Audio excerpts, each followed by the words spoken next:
하나님 말씀 보겠습니다. 구약성경 신명기 6장 1절로 9절 우리 같이 교독합니다. 신명기 6장 1절로 9절입니다.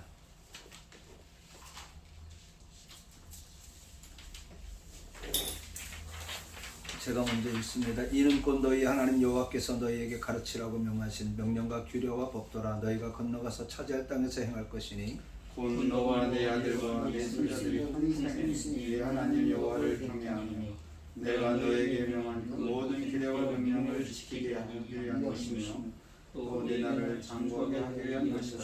이스라엘아 듣고 삼가 것을 행하라. 그리하면 내가 복을 받고 내 조상들의 하나님 여호와께서 내게 허락하신 같이 젖과 꿀이 흐르는 땅에서 네가 크게 번성하리라. 이스라엘아 들으라. 우리 하나님 여호와는 오직 유일한 여호와시니 너는 마음을 다하고 뜻을 다하고 힘을 다하여 네 하나님 여호와를 사랑하라. 오늘 내가 네게 명하는 이 말씀을 너는 마음에 새기고 내 자녀에게 부지런히 가르치며 집에 앉았을 때든지 길을 갈 때든지 누워 있을 때든지 일어날 때든지 이 말씀을 강론할 것이며 너는 또 그것을 내 손목에 메어 기호를 삼으며 내 미간에 붙여 표로 삼고 같이 봅니다. 또 내 진술서와 바깥면에 기록할 것이라. 아멘.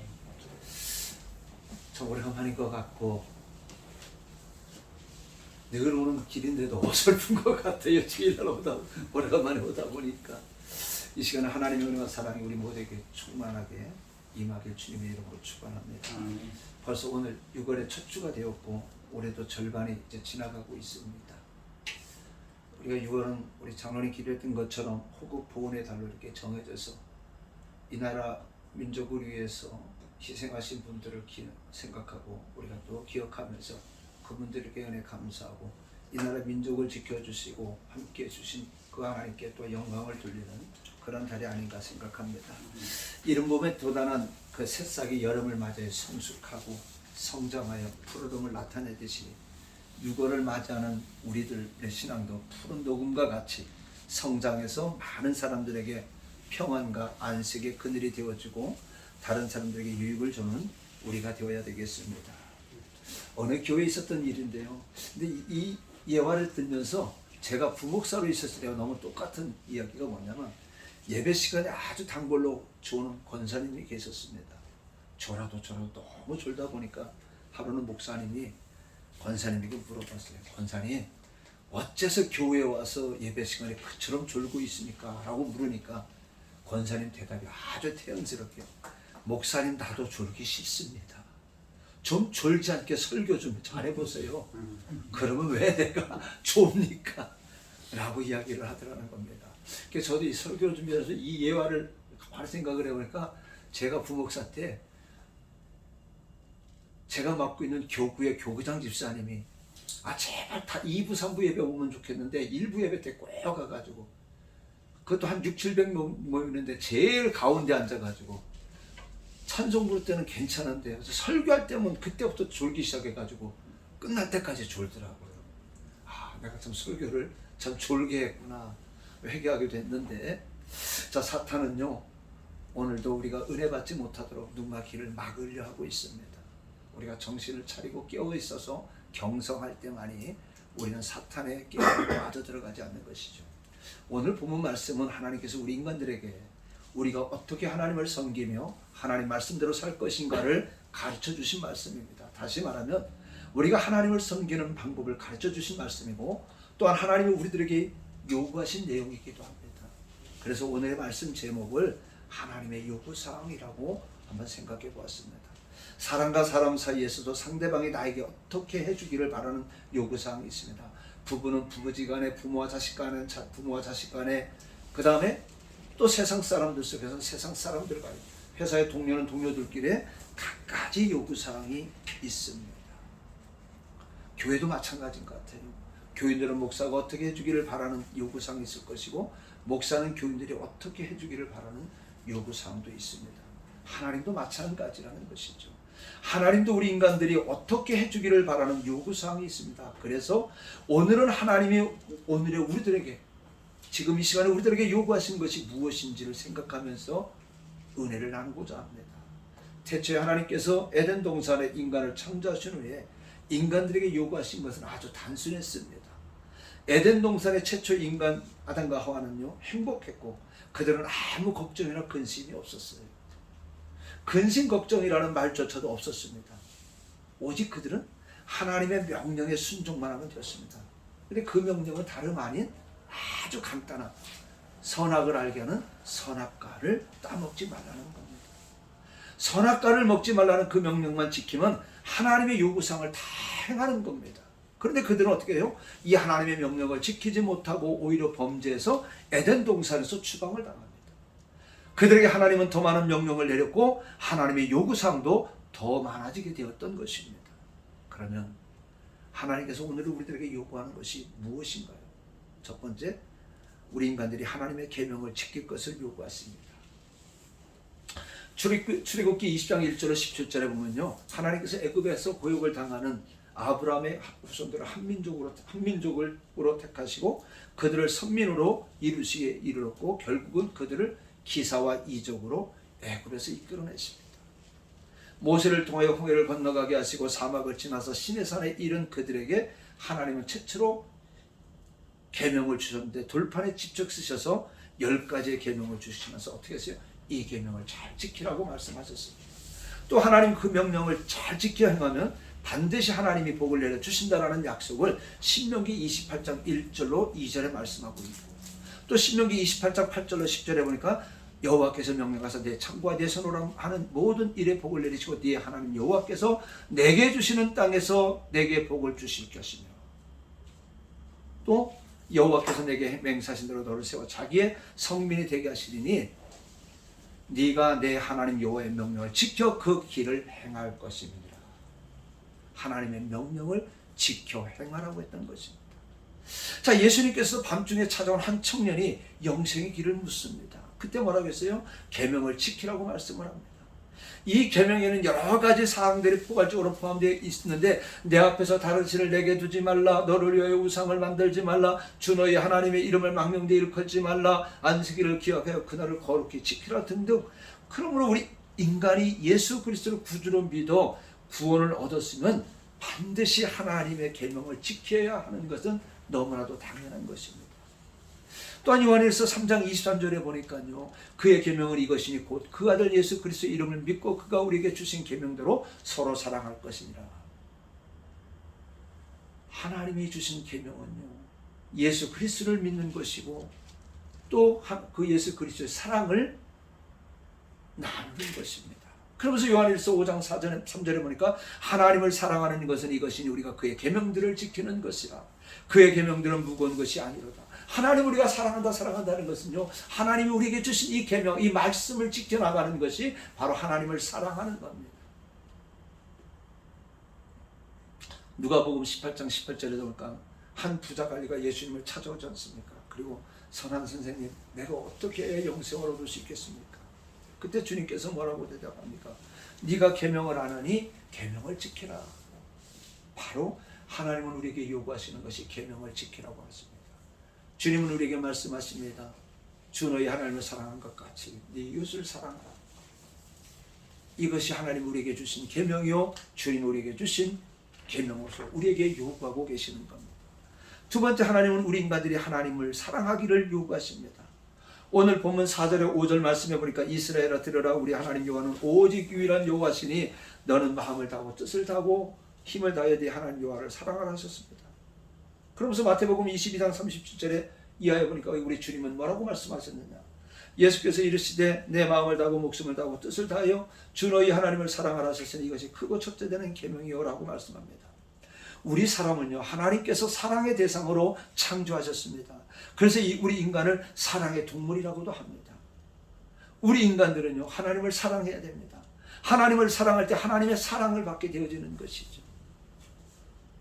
그래서 요한일서 4장 10절로 11절에도 하나님이 이같이 우리를 사랑하셨은즉 우리도 서로 사랑하는 것이 마땅하도다.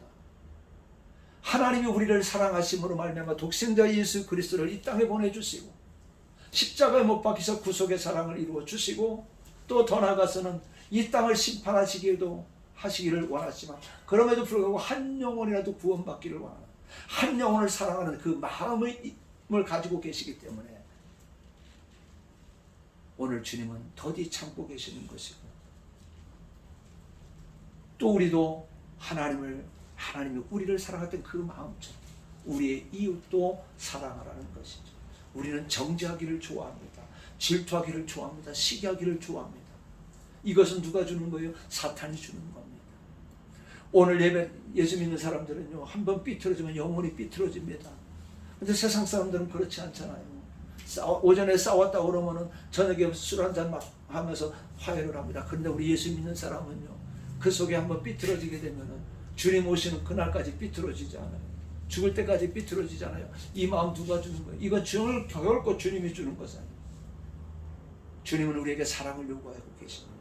사랑을 우리에게 주셨던 것처럼 우리에게도 이웃을 사랑하라고 요구하시는 겁니다. 그러면 이것은 바로 사탄이 주는 것이기 때문에 오늘 우리 속에 그런 것이 있으면 내어놓고 하나님의 말씀처럼 우리 주님이 우리에게 요구하시는 것처럼 우리는 이웃을 사랑하고 하나님이 우리를 사랑하는 것 같이 우리 이웃을 사랑해야 되는 겁니다. 사무엘상 2장 30절에 보니까 이제 나 여호와가 말하노니 나를 존중히 여기는 자를 내가 존중히 여기고 나를 멸시하는 자를 내가 경멸하리라. 무슨 말이에요? 하나님을 사랑하는 자는 하나님이 우리를 사랑해 주신다고 그랬어요. 하나님은 우리가 사랑의 속성이라고 있지 않습니까? 하나님은 우리에게 요구하시는 큰 게 아니에요. 하나님을 사랑하고 내 이웃을 사랑하라. 이것을 요구하고 계시더라는 겁니다. 세 번째로 하나님은 우리 인간들에게 절기를 지킬 것을 요구합니다. 하나님께서는 우리 인간들에게 안식일을 비롯해서 각종 절기를 잘 지킬 것을 말씀합니다. 출애굽기 23장 14절에도 보니까 내게 절기를 지킬지니라 말씀하시는데 절기를 지킨다는 것이 무엇입니까? 바로 하나님께 예배를 드린다는 것이죠. 유대인들은 우리가 잘 아는 것처럼 절기를 지키기 위해 예루살렘 성전으로 모였습니다. 우리가 하나님 앞에 예배를 드리기 위해서는 우리가 성전에 모이는 것은 바로 우리가 하나님께 대한 의무를 다하는 겁니다. 이것이 바로 신앙의 열매가 되는 것이에요. 성경 말씀에 보니까 하나님께서 모일 것을 명령하셨고 또한 모일 때의 기사와 이적이 일어났습니다. 사탄은요, 우리가 하나님 앞에 모이는 것을 방해하려고 갖가지 질병을 줬고 지난 2년 반 동안 코로나19로 인해서 하나님 앞에 예배를 드리기는 보다는 어떻게 유튜브라든가 유선 방송을 통해서 예배 드리기를 즐겨하고 있다는 겁니다. 그런데 하나님은 우리에게 모일 것을 원하고 계시는 거예요. 그리고 모일 때의 기사와 이적을 베풀어 주시는 것인데 느헤미야 8장 1절에 보니까요, 그 이하 말씀을 쭉 보니까 수문학 강장에 이스라엘 백성들이 모여서 학사 에스라가 읽는 하나님의 말씀을 들을 때 회개의 역사가 일어나더라는 겁니다. 또 사무엘상 7장에 보니까 이스라엘 백성이 사무엘 선지의 말을 듣고 미스바에 모여서 성회를 열었을 때 회개의 역사가 일어나더라는 겁니다. 그리고 하나님의 축복이 임했는데 어떻게 했어요?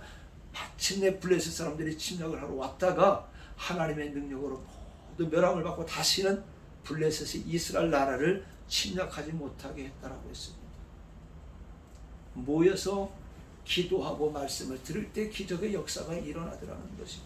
사도행전 2장에도 보니까 예수님께서 승천하실 때에 하신 말씀을 기억하면서 예루살렘 다락방에 120명의 성도들이 모여 기도할 때 성령이 임하는 역사가 일어났습니다. 히브리서 10장 25절에 있는 말씀처럼 모이기를 펴는 어떤 사람들의 습관과 같이 하지 말고 오직 권하여 그날이 가까움을 볼수록 더욱 그리하자 말씀합니다. 모일 때에 기사와 이적이 일어납니다. 모일 때에 하나님의 능력이 임합니다. 모일 때 각가지 은혜와 은사가 역사합니다. 여러분, 절기를 지키라고 명하신 하나님의 명령에 순종해서 초대교회 성도들과 같이 날마다 성전에 모이기를 힘쓰는 우리 모두가 되기를 주님의 이름으로 부탁을 드립니다. 자, 그 다음에 하나님은 우리 인간들에게 제물을 드릴 것을 요구합니다. 이스라엘 백성들은 하나님께 제사를 드릴 때 우리가 잘 아는 것처럼 반드시 제물을 드렸어요. 어떤 사람은 송아지를 드리고 어떤 사람은 염소나 양을 드리고 또 어떤 사람은 비둘기를 드리고 어떤 사람은 밀가루를 드리게 됐습니다. 그러면서 출애굽기 23장 15절에 보니까 하나님은요, 빈손으로 내 앞에 나오지 말지니라. 그리고 신명기 16장 17절에 보니까 내 하나님 여호와께서 택하신 것을 여호와를 비웁되 빈손으로 여호와를 비웁지 말고 각 사람이 내 하나님 여호와께서 주신 복을 그 따라 그 힘대로 드릴지라 말씀합니다. 이스라엘 백성들은 하나님께 나갈 때 반드시 흠없고 정결한 제물을 가지고 가서 드렸습니다. 이는 하나님께 더 많은 복을 주시기 위한 것이지 결코 인간들에게 무엇을 받고자 하냐 합니다. 성경 말씀에 보니까 하나님은 반드시 제단 있는 것에 그리고 재물 있는 것에 응답하셨습니다. 재물 있는 것에 불이 내렸어요. 제가 교회가 이제 딱 두 주 지나고 수요일 날 우리 집사님 한 분이 딱 예배 끝나고 이제 다시 와가지고 할 얘기가 있다라는 거예요. 그게 무슨 얘기였더니 사모님도 들어오시라는 거예요. 그래서 이제 들어갔어요. 앉아 목욕실에 앉아서 그랬더니 목사님 저 11조 못 내겠습니다. 왜요? 내가 11조를 내면 돈이 딸린다라는 거예요. 그래서 제가 뭐라고 했어요? 집사님 내야죠 안 했어요. 내지 마세요. 하나님 거지 아니에요. 내지 마세요. 그리고 그 내는 것 때문에 부부싸움하고 시험 든다면 내지 마세요. 하나님 그거 절대 안 받아요. 그랬더니 벙떡 거리는 거예요. 그리고 나중에 하는 말이 아니 목사님 전에 목사님은 내가 그 11조를 하면은 가지고 오면 수요일에 다독거리고 야단치면서 내고 그러면 축복기도 해주는데 그랬어요. 우리 집사님 아니 집사님 그걸 왜 수요일날 내요? 주일날 내서 목사님이 기도하게 하지 왜 수요일날 가지고 와요? 그러면 가지고 오면 혼자 기도해 주니까. 그때 나가서 그러더라는 거예요. 우리 목사님 사모님 독한 사람들하고 내지 말라고 그랬다고. 그 오늘 설교하면서 얘기했어요. 하나님 거지 아닙니다. 그때 11조 오늘 냈더라고요 보니까. 자, 하나님은요 우리가 재단 있고 재물 있는 것에 응답하십니다. 노아는 우리가 잘한 것처럼 방주에 나와서 하나님께 재단을 쌓고 가장 정결한 짐승을 제물로 드리고 기도할 때 무지개로 응답하셨고 아브라함의 재단도 각종 제물을 드릴 때 타는 햇불같이 임했고 엘리야의 갈멜산 재단에도 송아지로 각을 떠서 드리고 간절히 기도할 때 하늘로부터 불이 임했고 솔로몬이 1000번제를 드릴 때 하나님께서 응답하시고 그에게 지혜와 명철과 부귀와 장수의 축복을 허락해 주시라는 겁니다. 자, 그렇기 때문에 우리가 하나님 앞에 나올 때 빈손으로 오는 것을 바라지 않고 반드시 예물을 드릴 것을 하나님은 요구하시는 겁니다. 그런데 하나님의 요구를 거역하고 하나님께 제물을 드리지 않는 사람들이 있습니다. 그건 안 되는 것이죠. 하나님의 말씀에 우리는 순종해야 됩니다. 하나님은 심은 대로 거두게 하신다라고 갈라디아서 6장 7절에 말씀합니다. 심지 않고 거둘 수가 있겠습니까? 그렇기 때문에 우리는 이제 축복의 씨앗을 심어야 됩니다. 하나님 나라에서의 상급의 씨앗을 심어야 되는 겁니다. 하나님께서는 하나님이 주신 복을 따라서 힘대로 드리라고 요구하고 계십니다. 하나님은 우리들에게 억만금을 요구하는 것이 아니에요. 내가 할 수 있는 대로 주님은 하기를 원하시고 있는 겁니다. 그런데 어떻게 해요? 어떤 사람들은 자신을 평가절하시키는 사람이 있습니다.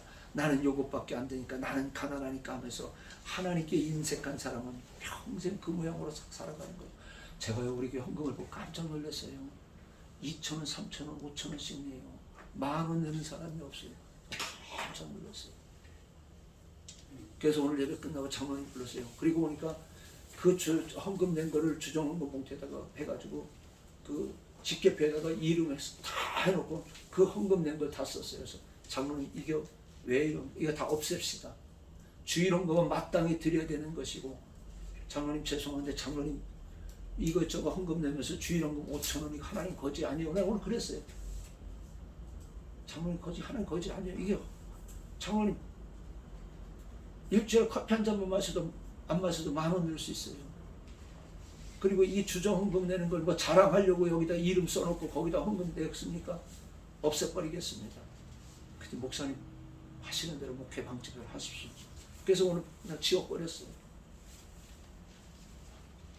그러면서 오늘 설교 끝나서 왜 자꾸 우리 교인들 스스로 낮게 여깁니까?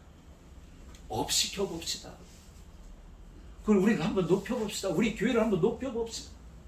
가만히 봤더니 이 교회가 10한 5, 6년, 한 20년 됐는데 그냥 그 상태에서 떨어져 나가면 떨어져 나간 대로 그냥 이 모양 이대로 좋습니다가 되어졌더라고요. 근데 제가 감사한 거는요.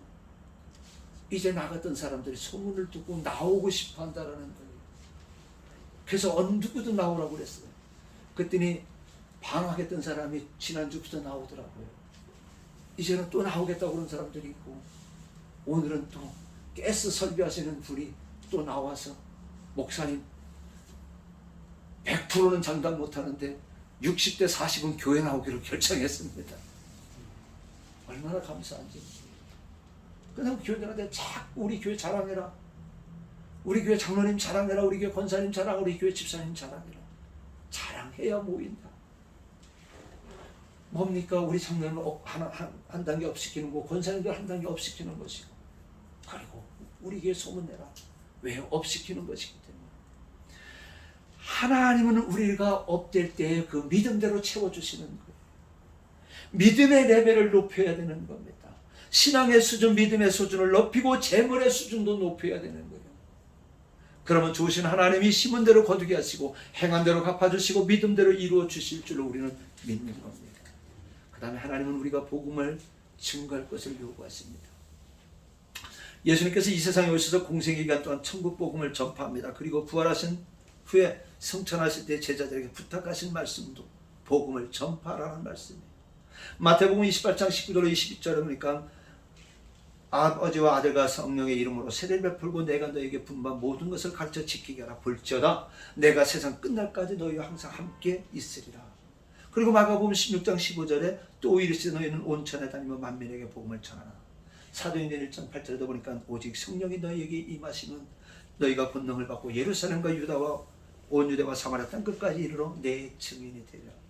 이 말씀은요, 오늘의 우리들에게 요구하시는 하나님의 명령입니다. 그렇기 때문에 우리들은 이 명령을 잘 순종해야 돼요. 어느 것 하나 소홀히 해서는 안 되지만 이 복음을 전파하는 것이야말로 지상 최대의 사명입니다.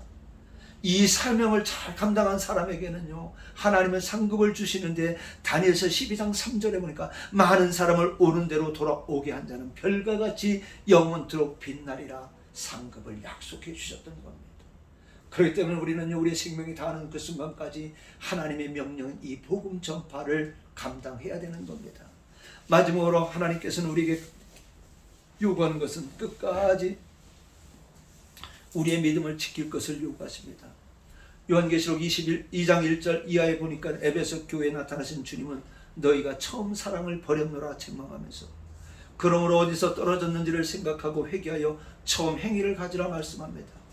우리의 믿음과 신앙은 일평생 지속적으로 계속되어져야 되고 마지막 피날레를 장식하는 죽음 앞에서까지 끝까지 우리는 지켜야 됩니다. 마태복음 24장 13절에 뭐라고 말씀합니까? 그러나 끝까지 견디는 자는 구원을 얻으리라. 우리들 믿음의 선배들 중에는요, 끝까지 믿음을 잘 지킨 사람도 있지만 그렇지 못한 사람도 많이 있습니다. 우리들의 주변에도 그런 사람들이 있는 것을 볼 수가 있습니다. 그보다 오늘 이 시간에 우리는요, 우리의 믿음은 지금 어떤 상태에 있습니까? 전보다 믿음이 좋아졌는가? 아니면 믿음이 식어졌는가? 한번 점검해 봐야 되는 겁니다. 애굽에서 나온 이스라엘 백성들은 40년 동안의 광야 생활을 하는 건 끝까지 믿음을 지키지 못하고 하나님을 시험하고 원망하다가 모두 중간에서 죽습니다. 오로지 여호수아와 갈렙만이 요단강을 건너서 가나안 땅에 들어갑니다. 우리들의 신앙과 믿음은 일시적인 믿음이 되어서도 안 되고 어느 한 가정이 되어서도 안 됩니다. 쉬지 말고 계속적으로 이어져야 되는 겁니다. 예수님이 부활하셨을 때 처음에는 500명이 모였던 사람들이 오순절에 성령을 받을 때는 120명 정도밖에 되지 않았다고 했습니다. 끝까지 주님의 말씀을 믿고 기다리며 기도한 사람은 어떻게 됐어요? 성령을 충만하게 받았습니다. 자, 그렇기 때문에 오늘의 우리들은요, 신앙과 믿음을 끝까지 잘 지켜야 됩니다. 아무리 신앙생활 잘 해왔다 할지라도 어느 한순간에 범죄하든지 아니면 잘못된 길로 간다든지 나태하고 게을른다든지 하면 지금까지의 믿음이 모두 바벨탑과 같이 헛수고가 되고 맙니다. 그런 불행이 되지 않도록 해야 됩니다.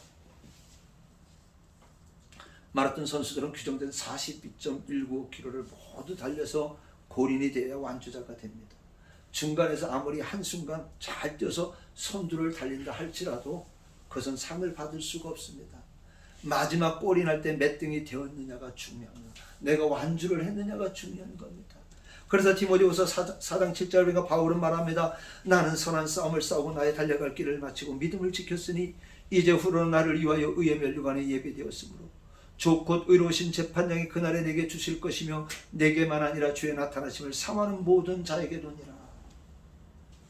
선한 싸움을 끝까지 달려고 승리한 자에게서는 의의 면류관이 예비되어지고 이것은 모든 승리하는 자에게 주신다라고 말씀하고 있습니다.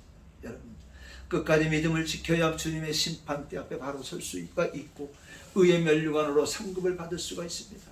끝까지라는 말은 무엇입니까? 우리가 죽을 때까지를 뜻하는 말입니다. 주님께서 재림하시는 날까지를 뜻한 말합니다. 우리의 생명이 다 되어서 하나님의 부름을 받는 그 순간까지 우리는 믿음을 굳게 지켜 하나님의 약속하신 의의 면류관을 받는 우리 모두가 되기를 주님의 이름으로 축원합니다. 말씀 마치고자 합니다. 오늘 말씀 외에도 하나님은 우리에게 요구하시는 것이 얼마든지 있습니다. 그러나 오늘 우리들은 이 몇 가지만이라도 철저하게 잘 지켜서 우리가 주님 앞의 심판대 앞에 섰을 때에 담대하게 바울처럼 내가 선한 싸움을 싸우고 나의 달려갈 길을 마치고 믿음을 지켰다라고 고백할 수 있는 우리가 되어야 되겠습니다. 여러분, 오늘 이 시간 우리들은 하나님의 명령하신 것, 우리가 꼭 지켜야 할 하나님의 요구하신 것을 잘 지켜 행하는 우리 모두가 되어서 마지막 심판대 앞에 섰을 때 잘하였도다 착하고 충성된 종아 칭찬 듣는 우리 모두 철성교회 우리 모든 성도 되기를 주님의 이름으로 축원합니다. 은혜로우신 우리 하나님 감사합니다.